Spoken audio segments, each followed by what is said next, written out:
Let's be honest. We've all been there, scrolling through streaming services. A cool poster catches your eye. The synopsis whispers promises of interstellar adventure and alien mysteries. Project Gemini, a 2022 Russian sci-fi offering, original titles Vyazny Razum, certainly dangles that alluring bait. It paints a picture of a desperate humanity, a dying Earth, and a last-ditch mission to terraform a new Eden among the stars using enigmatic alien technology.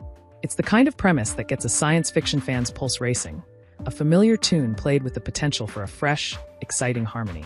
But as the credits rolled, I was left with a more complicated feeling than simple satisfaction. A sense of having glimpsed something potentially grand that ultimately got lost in translation, both literally and figuratively. The setup itself is classic, and for good reason. It works. Our home world is on its last legs, ravaged by an ecological catastrophe linked to a mysterious plant-based virus. The air is becoming unbreathable, and humanity's only hope lies light years away on the planet TS, a candidate for our new home. Spearheading this monumental effort is Project Gemini, centered around an incredible alien artifact discovered on Earth, a sphere capable of jump-starting life on a barren world. A brave, or perhaps just very desperate, crew blasts off, carrying the hopes of billions. So far, so Interstellar meets Alien, right? And there's nothing inherently wrong with that. The initial concept is solid, a canvas rich with possibilities for drama, tension, and that awe-inspiring cosmic wonder we crave from space odysseys. And to its credit, Project Gemini does deliver some of that wonder, at least visually. This is where the film genuinely shines and deserves a round of applause, especially when you consider it likely didn't have a Hollywood blockbuster budget. The CGI, for the most part, is surprisingly impressive. The sweeping shots of spacecraft gliding through the inky black, the design of the ship itself, and the alien landscapes often look fantastic. There's a tangible sense of scale and ambition in these visual sequences. Moments depicting the vastness of space or the strange beauty of alien worlds are rendered with a care that makes you wish the rest of the film had received the same level of polish. The visual effects team clearly poured their hearts into their work, crafting some genuinely striking imagery that would feel at home in bigger budget productions. If you're someone who can get lost in the sheer spectacle of space, there are moments here that will undoubtedly catch your breath. The lighting and set design, particularly within the confines of the spaceship, also contribute to a fittingly claustrophobic and sometimes eerie atmosphere. However, a spaceship, no matter how beautifully rendered, needs a compelling crew and a sturdy narrative structure to truly take flight. And this, unfortunately, is where Project Gemini starts to vent its precious atmosphere. The journey from promising premise to screen execution is riddled with asteroids. The story, while starting strong, quickly veers into territory that feels both overly familiar and strangely underdeveloped. After an initial mishap during their faster-than-light jump, a sci-fi staple, the crew finds themselves in an uncharted part of space, facing not just the challenge of survival but also an enigmatic and predictably hostile alien presence. The narrative beats often feel like a checklist of sci-fi horror tropes. Mysterious signals, crew members acting erratically, something sinister lurking in the shadows, and questionable decisions made under pressure. While homage can be endearing, Project Gemini often strays so close to films like Alien that it feels less like a respectful nod and more like a faint echo.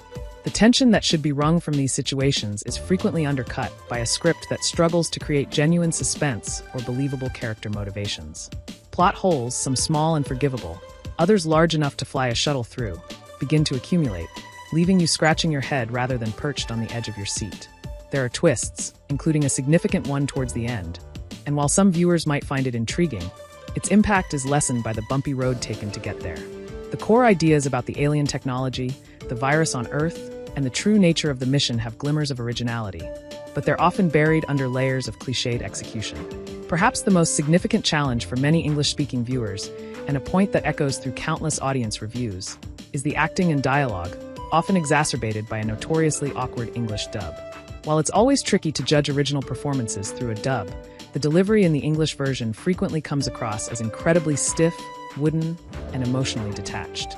Lines that are presumably meant to convey terror, urgency, or profound scientific breakthroughs often land with a thud, creating an unintentional disconnect.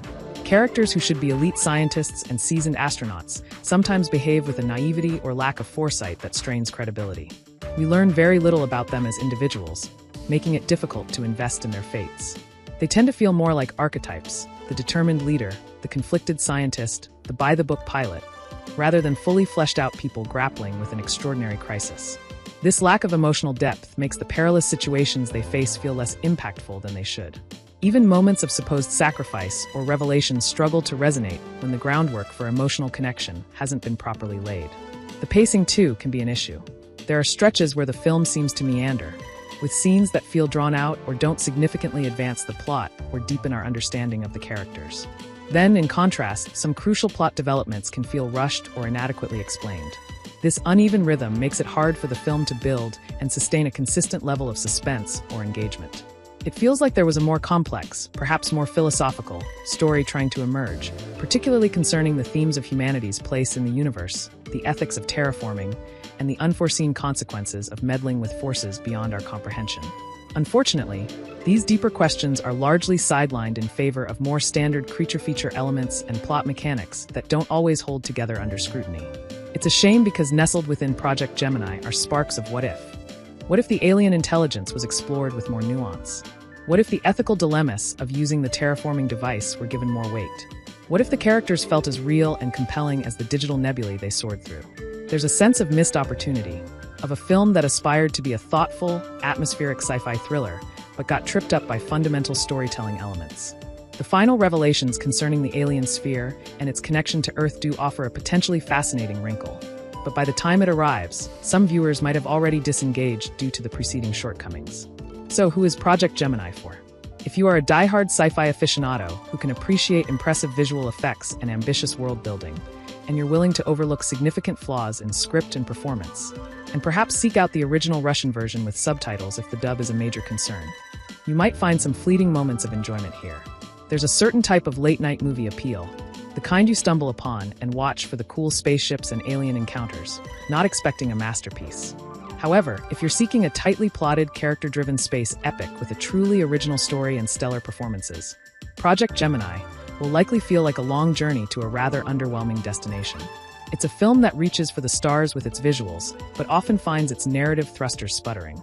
It serves as a somewhat frustrating reminder that even the most breathtaking cosmic vistas